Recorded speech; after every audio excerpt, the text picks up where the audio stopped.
आज शफीक राणा की जमानत रखी हुई थी, क्या ऑर्डर हुआ है?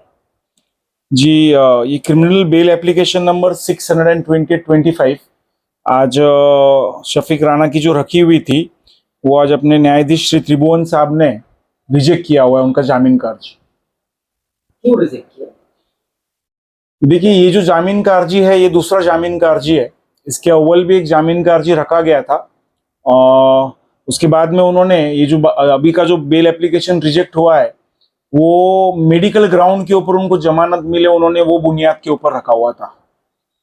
उसके अंदर पुलिस का, सरकारी वकील साहब का, श्री पगारे साहब का और हमारा, ये जब तीनों का बहस हुआ था और कानून की बहुत सारी बातों के ऊपर से एट लेंथ बहस हुआ और फिर अपने जो न्यायाधीश साहब है इन्होंने उनका जामीन का अर्जी रिजेक्ट किया हुआ है।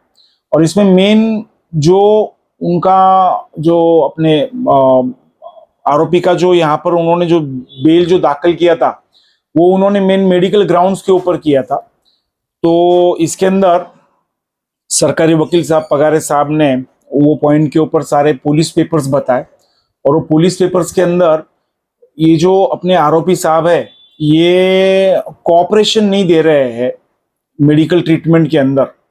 तो ये सारे पुलिस पेपर्स, फिर कुछ कम्युनिकेशंस उन्होंने नासिक जेल अथॉरिटी से भी किया है और ट्रीटमेंट लेने से इनकार करते हैं, ये सारी बातें पक्ष सब रखा था। और साइमल्टेनियसली दो अभी अपने ऑनरेबल मुंबई हाईकोर्ट का और एक केरला हाईकोर्ट के दो जजमेंट साइड किए थे, जिसमें एक भुजबल साहब का एक बहुत ही लैंडमार्क जजमेंट है भुजबल साहब का। तो भुजबल साहब को भी ऐसी एंजियोग्राफी और एंजियोप्लास्टी के रिलेटेड और बाकी के उनकी बीमारियों के रिलेटेड उनको जामीन पे छोड़ना है, ऐसा उन्होंने वहां पर अर्जी किया था। तो वो सारे जजमेंट्स दाखिल किए थे और वो सारे जजमेंट्स कोर्ट ने पढ़ने के बाद में वही सारी बातें उन्होंने ऑर्डर के अंदर बहुत ही डिटेल में एक ऑर्डर किया हुआ है जज साहब ने।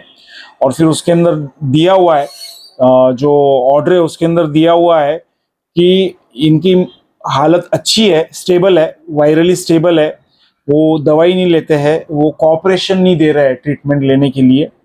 और पेपर जब देखे साहब ने तो उसमें दिखा हुआ भी है कि मेडिकल पेपर्स देखने के बाद में ऐसा दिखता है कि उनको डिस्चार्ज लेने बोल रहे थे लेकिन वो डिस्चार्ज भी नहीं ले रहे थे। फिर उसके बाद में ये सारी बातों के ऊपर से कोर्ट ने जो उनकी मेडिकल ग्राउंड के ऊपर का जो मेन ग्राउंड था उनका, तो वो रिजेक्ट किया है। वो कुछ मद्देनजर रखते न रहे उनका वो ग्राउंड रिजेक्ट किया है। डीएनए रिपोर्ट का क्या हुआ? डीएनए रिपोर्ट अभी आया नहीं है और इन्वेस्टिगेशन अभी चालू है, ऐसा कोर्ट का फाइंडिंग है सेशन जज का। और अगर इनको जामीन पे, जमानत पे रिहा किया तो जो इन्वेस्टिगेशन जो है वो हैम्पर हो जाएगा। ये फरियादी को प्रेशराइज करेंगे, विटनेसेस को फोड़ने की कोशिश करेंगे, ऐसा जज साहब ने, सेशन जज साहब ने उसके अंदर लिया हुआ है। और दूसरी महत्व की कानूनी बात क्या है कि उनका बेल एप्लीकेशन रिजेक्ट हुआ, अभी चार्जशीट दाखिल नहीं हुआ, तो अभी चेंज ही कुछ नहीं है ना। चेंज अगर कोई होगा तो फिर वो कोर्ट उसके ऊपर ये करेगी, गौर करेगी। अभी जब चार्जशीट दाखिल होगा, वो चार्जशीट दाखिल हुए ना, पूरी सिचुएशन जो है पूरा ध्यान में आ जाता, क्या है क्या नहीं, पूरा उसके अंदर क्या उन्होंने ये किया है, क्या क्या उसके अंदर रिपोर्ट आया है, सब वो बातें आ जाती। तो ऐसे इसी वक्त फिर कि उस चार्जशीट आने के बाद में फिर वो ये रखे तो फिर बात अलग रहती है। उसके पहले ये जो एप्लीकेशन है तो वो प्री मैच्योर है। मालेगांव के मुकामी कोर्ट में दूसरी बार बेल रिजेक्ट हो गई। अब इनको अगर कभी बेल रखना है तो क्या करना है? अभी एक तो पहले इनको हाईकोर्ट जाना पड़ेगा, पहली बात तो ये ऑर्डर के खिलाफ। अगर नहीं तो फिर उनको चार्जशीट आता है, जब तक उनको सब्र करना होगा। जिनकी बेल रिजेक्ट हुई उनका नाम क्या है?